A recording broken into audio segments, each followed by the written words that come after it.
একদিন তিনজন ব্যক্তি হযরত হুসাইন বিন আলী রাদিয়াল্লাহু তাআলা আনহুর নিকট আসলো। প্রথম ব্যক্তি হযরত হুসাইন বিন আলী রাদিয়াল্লাহু তাআলা আনহুর কাছে অভিযোগ করলো, আমাদের এলাকায় অনেক দিন ধরে বৃষ্টি হচ্ছে না। এই কথা শুনে হযরত হুসাইন বিন আলী রাদিয়াল্লাহু তাআলা আনহু বললেন, তোমরা বেশি করে তওবা করো। তারপর দ্বিতীয় জন অভিযোগ করলো, আমার কোনো সন্তান নেই, আমি সন্তান পেতে আগ্রহী।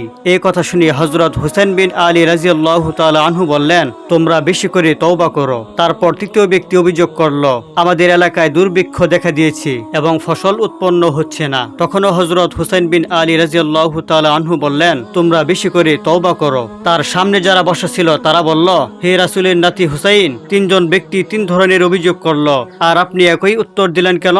এই কথা শুনে হযরত হুসাইন বিন আলী রাদিয়াল্লাহু তাআলা আনহু বললেন, তোমরা কি আল্লাহ তাআলার এই বাণী পড়ো নাই? তোমরা তোমাদের প্রতিপালকের প্রতি তওবা করো। নিঃসন্দেহে তিনি তওবাকারীকে পছন্দ করেন। তিনি তোমাদের জন্য প্রচুর বৃষ্টিপাত করবেন। তিনি তোমাদেরকে সমৃদ্ধ করবেন ধন সম্পদ ও সন্তান সন্ততির দ্বারা, এবং তোমাদের জন্য স্থাপন করবেন অনেক প্রবাহিত নদী নালা।